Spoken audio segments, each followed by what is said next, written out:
Hi guys, welcome back to the channel. I'm Danny. Thank you so much for clicking on this video. We're actually going to try to jump into some wood turning on this video. I'm going to show you in just a second some of the upgrades I've done to my shopsmith to be able to turn a piece of wood today. And I'm going to show you the wood I'm going to try and turn, and then we'll jump into it and see what we can do. Check it out. Alright guys, so here is my shopsmith Mark V. Yep. Now I actually traded a buddy Makita table saw and some cash for this, I don't know, 6 years ago, something like that, and I turned on it for a couple of years and then I just got kind of burnt out. So let me talk about what I've done here. So I actually got a new tool rest here. This is like a bowl turning tool rest. It's a 90 degrees, so you can hit from the side and then you can turn the center.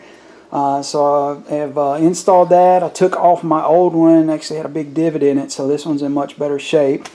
I actually got a face plate here and installed it. I'll have to take that off in just a moment. I'm sorry, camera's off. And put it on a piece of wood I'm going to try and turn.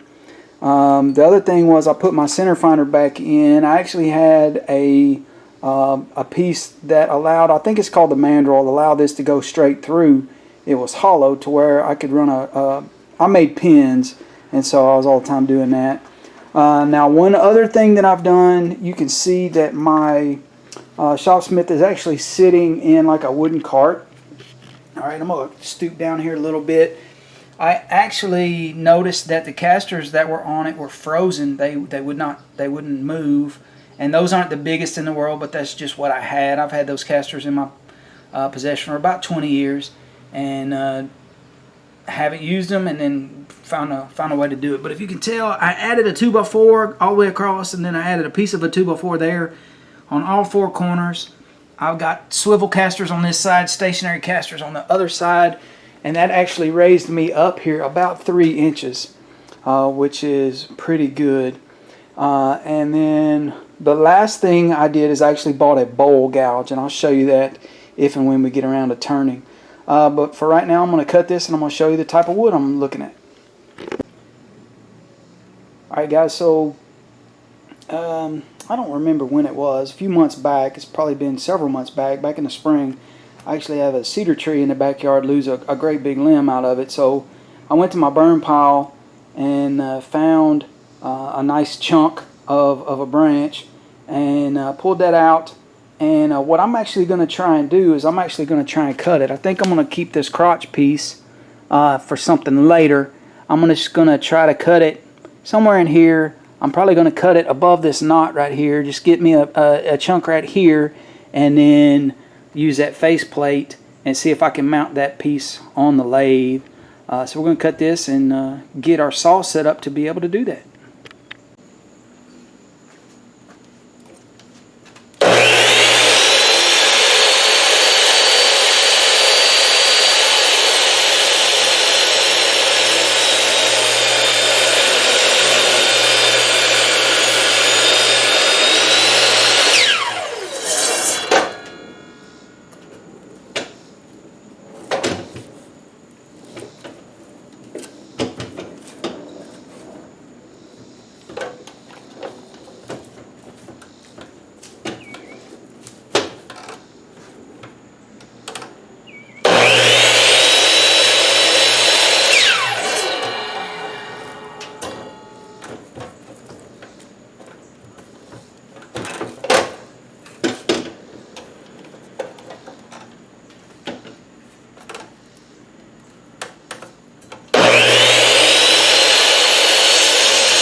Not perfect, but it's pretty.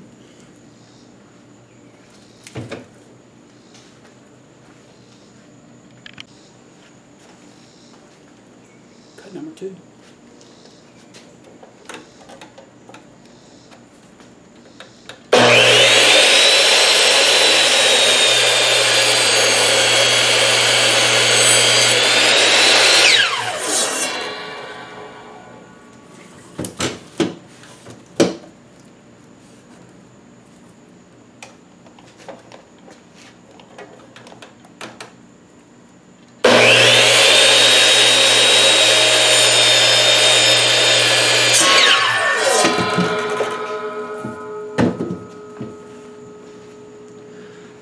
And there we go.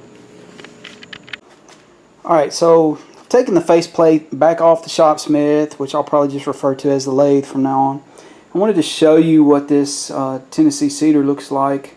It's supposed to be an eastern red cedar, but it's got beautiful color in it now. I like the contrast. You can see your growth rings start way over here, so it's kind of got a weird contrast to it. I like, whenever I used to make pins out of this stuff, I used to try to get a little sapwood and a little heartwood out of it to show that contrast when you're turning.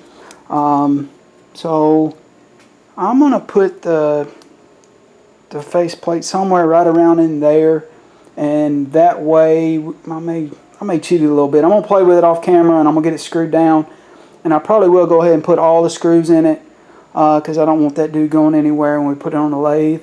And then I may take a little bark off of it before I put it on, and we'll see where this goes. I'll check in with in just a second.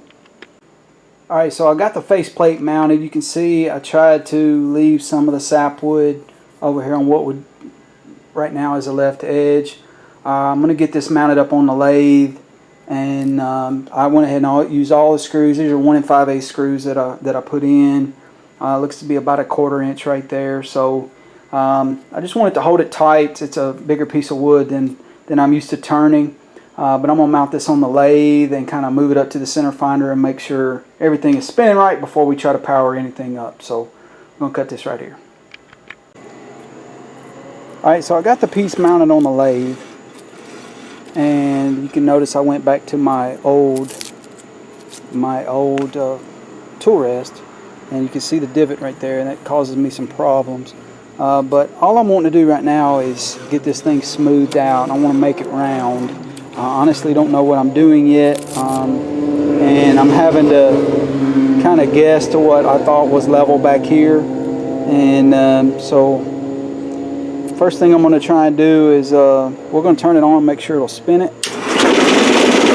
Alright, so that gives you an idea what we're about to have to work with, and we'll see what happens.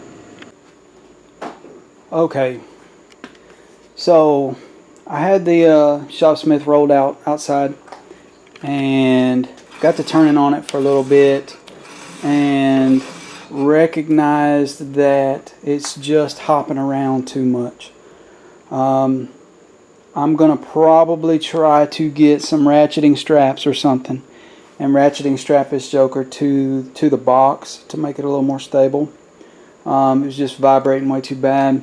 Another thing is this wood, it's only been out of the tree 3 or 4 months. It may not be dry enough. Now it's been outside. It was, like I said, it was on a burn pile, and just it's chunking out real bad, you know, and it just, I don't know, it kind of feels tacky, and I don't want to fool with it if it's tacky. The other thing I noticed, it's got a really good split right here. Now I could be going down past that, I don't know, but I mean, it's, as far as the heartwood is concerned, it's beautiful. It's still a beautiful stick, but this may be a bigger project than what I was cut out for. I know I need to get a new center finder for this end, because my point on that was wore out from the pin turning mandrel I had on there, and so I've got a couple of ideas that I want to try, but I may put this piece on hold for a little bit and let it sit up. And so this one's going to be a to be continued, and I know that I need to get some more tools too. So guys, I'm going to cut this. This is a to be continued, and you know, maybe we'll come back with another one similar to this, or I'll try to pick up the tools and make a continuation of this video to see if it's worthy of sharing with you guys. So I'm going to cut it, and we'll catch you on the next one.